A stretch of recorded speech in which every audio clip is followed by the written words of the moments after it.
Imaginez un instant qu'on puisse gagner de l'argent quand une entreprise s'effondre. Ça paraît fou, non?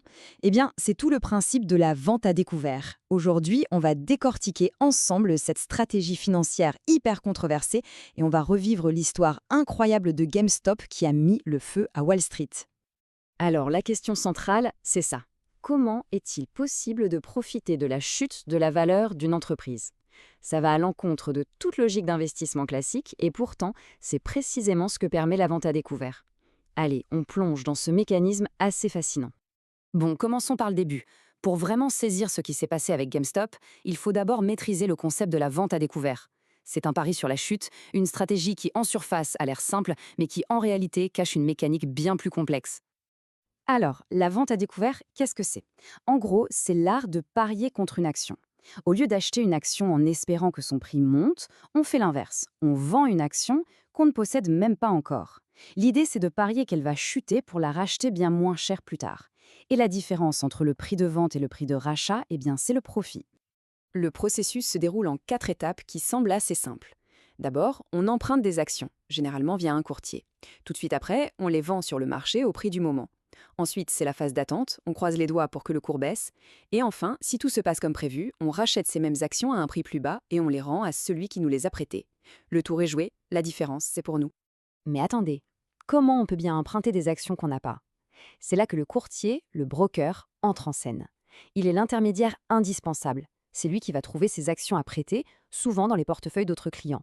Et, très important, il va exiger une garantie, une sorte de caution pour se couvrir. Parce que oui, des risques il y en a, et pas des moindres. Parce que si cette stratégie peut rapporter gros, elle cache un danger absolument immense. Un risque qui en fait n'existe nulle part ailleurs dans l'investissement traditionnel. C'est un jeu où les pertes potentielles peuvent être littéralement infinies. Et voilà le cœur du problème. Quand on achète une action de manière classique, le pire qui puisse arriver, c'est de tout perdre. L'action tombe à zéro, on a perdu sa mise de départ, point final. Mais en vendant à découvert, c'est tout l'inverse. Le gain est limité, l'action ne peut pas tomber en dessous de zéro. Par contre, la perte est potentiellement illimitée. Rien n'empêche une action de monter, monter et monter encore. Et si le pari tourne mal, les pertes peuvent devenir astronomiques. Ce risque, ce fameux risque infini, ce n'est pas juste une idée abstraite pour faire peur. En janvier 2021, le monde entier a vu cette théorie devenir une réalité brutale et spectaculaire. Et tout ça à cause d'une petite entreprise de vente de jeux vidéo que tout le monde croyait sur le déclin, GameStop. Elle est devenue l'épicentre d'un véritable séisme financier. Tout a explosé en janvier 2021. Des milliers et des milliers de petits investisseurs, organisés sur le forum Reddit Wall Street Bets, ont lancé une offensive. Leur plan, acheter en masse des actions GameStop. L'objectif était clair, faire mentir les grands fonds spéculatifs de Wall Street qui, eux, pariaient des milliards sur l'effondrement de l'entreprise. Et l'effet a été absolument démentiel. En l'espace de 2 semaines à peine, l'action a grimpé de plus de 1500%. C'est une envolée complètement stratosphérique. Et forcément, ça a provoqué un carnage chez les vendeurs à découvert. Le fonds spéculatif Melvin Capital, par exemple, l'un des plus gros parieurs contre GameStop, a perdu 53% de sa valeur en un seul mois. Des pertes colossales. Du côté des petits porteurs, l'ambiance était électrique. C'était un mélange de défi, d'euphorie et de conviction. Un utilisateur de Reddit a parfaitement résumé l'état d'esprit en écrivant « Tout le monde pense que je suis fou, et moi, je pense que ce sont tous les autres qui sont fous ». C'était vraiment l'histoire de David contre Goliath version 2.0. Ce phénomène a un nom bien précis. C'est un short squeeze ou liquidation forcée.